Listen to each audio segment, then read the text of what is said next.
여러분 안녕하십니까? 북구청 구정뉴스 시작합니다.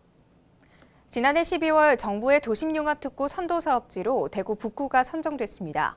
앞으로 경북도청터와 경북대, 삼성 창조캠퍼스를 이어 북구의 새로운 미래 먹거리 산업을 선도하게 되는데요.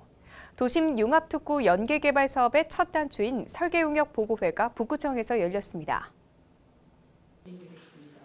지난해 말 선정된 북구의 도심융합특구, 이와 관련된 연계개발 설계용역 발표회가 지난달 31일 구청 대회의실에서 열렸습니다. 이번 용역은 도심융합특구 조성에 맞춰 주변 지역 연계개발과 지역성장 융복합 플랫폼 조성으로 북구의 지속가능한 성장을 견인하고자 추진됐습니다. 저희들은 봉합 추진을 통하여 혁신과 상생, 소통과 전환이라는 네 가지 비전을 제시하고 북구 지역 성장 융합 플랫폼을 조성하는 것을 본가업의 궁극적인 비전으로 설정하였습니다. 이번 용역에서 제시된 안건은 크게 네 가지입니다. 먼저 상격동 일대의 주거단지 종 변경을 통해 복합 도심 공간을 조성하고 지역 활력을 불어넣어야 한다고 제안했습니다. 상격동은 노후화가 심한 데에 반해 일종 주거단지로 개발의 제약에 따라 활력이 많이 떨어진 상태입니다. 북구의 대표거리로 정체성이 부족한 복현호 거리에 문화예술 콘텐츠를 도입해 상징성을 살려야 한다는 안건도 제시됐습니다. 이어 엑스코의 장점을 살려 주변 지역의 마이스 사업을 녹여야 한다는 의견과 금호강 그랜드 플랜과 발맞춘 수변 지역 개발의 필요성을 이야기했습니다. 이번 용역 보고를 청취한 북구청은 미래 먹거리 산업의 개발도 중요하지만 주민들의 의견 방향도 놓쳐서는 안 된다고 주문했습니다. 도심융합 특구라 하면은 산업과 문화와 주거가 도심에 밀집된 플랫폼입니다. 그래서 이 용역을 하실 때 가장 염두에 둬야 될 사안은 하드적인 측면도 중요하지만 소프트한 측면도 좀 고려해서 해줍사 하는 이런 말씀을 드립니다. 한편 대구시에서 진행하고 있는 도심융합특구 해당지 개발 용역도 사업의 윤곽이 서서히 드러나고 있습니다. 함지산 팔거산성에서 출토된 목곽집수지 유물이 보존 처리를 위해 헬기로 이송됐습니다. 향후 실물로 복원될 경우 신라건축사연구의 귀중한 자료가 될 것으로 평가받고 있는데요. 중요한 유적인 만큼 사적 지정을 위한 준비도 순조롭게 진행 중입니다. 함지산 팔거산성에서 발굴된 목곽집수지 유물이 헬기에 실려 산 아래로 옮겨졌습니다. 무게만 4.5톤에 달한 이번 유물 이송에는 처음으로 산림청 헬기가 동원됐습니다. 오래된 목재 유물의 특성상 보존 처리를 위해 운반이 시급한 상황이었고 그 과정에서 산림 훼손을 최소화하기 위해 문화재청과 산림청이 힘을 합친 겁니다.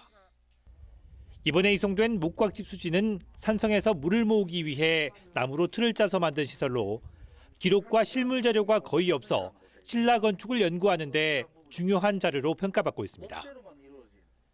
발굴을 맡은 화랑문화재연구원 측은 본격적인 이송에 앞서 목곽집수지를 모두 해체했습니다. 이 과정에서 각 부분을 3D 스캔 작업한 뒤 건조를 막기 위해 개별 포장하고 분류하는 작업을 진행했습니다. 집수지를 구성하는 나무 재료들은 국립경주문화재연구소로 옮겨져 약 10년에 걸쳐 보존 처리될 예정입니다. 한편 팔거산성의 사적 지정 신청을 위한 준비 작업도 한창입니다. 북구청은 현재 문화재 보수 정비 예산 1억 원 정도를 대구시에 요청해둔 상태며 올 연말 해당 예산이 확정되는 대로 문화재 지정조사 용역에 들어갈 방침이라고 밝혔습니다. 문화재청에서 아주 긍정적으로 지금 생각하고 있고 저희들도 지금 유물 자체가 생각보다 좀 가치가 있는 걸로 지금 판단되고 이래가지고 지금 그렇게 추진할 계획이 있습니다. 현재까지는. 이후 용역 보고서가 나오면 이를 근거로 대구시 문화재위원회 심의를 거쳐 문화재청에 사적 지정을 위한 심의를 공식 요청한다는 계획입니다. 북구청은 지난 8월 19일 지역사회보장협의체 대표협의체 회의를 개최하고 임원 선출과 지역 현안 논의를 진행했습니다. 이날 회의에서 위원들은 바람소리길 축제와 연계한 북구 지역 복지박람회 계획안에 대해 검토했습니다. 이어 대구 지역 사회보장협의체의 역량 강화를 위한 컨퍼런스 개최안에 대해 의견을 나누고 보다 효과적인 방안을 논의했습니다. 한편 위원들은 가정종합사회복지관 박보리 관장을 지역 사회보장협의체 대표협의체 위원장으로 선출했습니다. 북구 구수산 도서관이 전면 리모델링에 들어가 2022년 2월까지 휴관에 들어갑니다. 휴관 기간은 내년 2월 8일까지로 이 기간 동안 노후 시설과 설비를 개선하게 됩니다.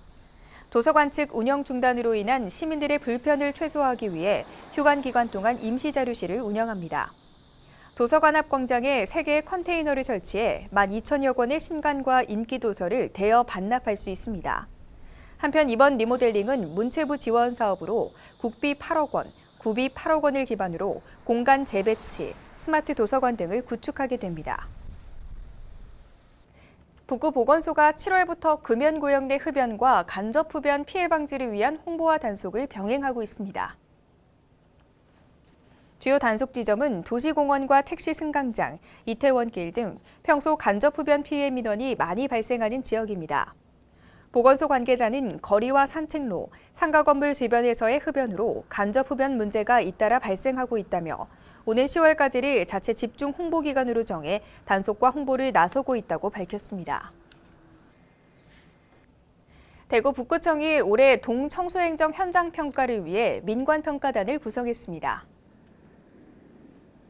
현장 평가는 총 3회에 걸쳐 이뤄지며 5월 1차 평가에 이어 8월 17일부터 31일까지 2차 현장 평가가 진행됐습니다. 구청에서는 공정한 평가를 위해 매회 평가반을 변경하는데 이번 2차 현장 평가에는 북구 통장연합회 소속 통장들로 평가반을 구성했습니다. 동청소행정평가는 3월부터 10월까지 항목별 평가 점수를 합산해 성적이 우수한 동을 시상하는 제도입니다. 이상으로 북구청 구정뉴스를 모두 마칩니다. 시청해주신 여러분 고맙습니다.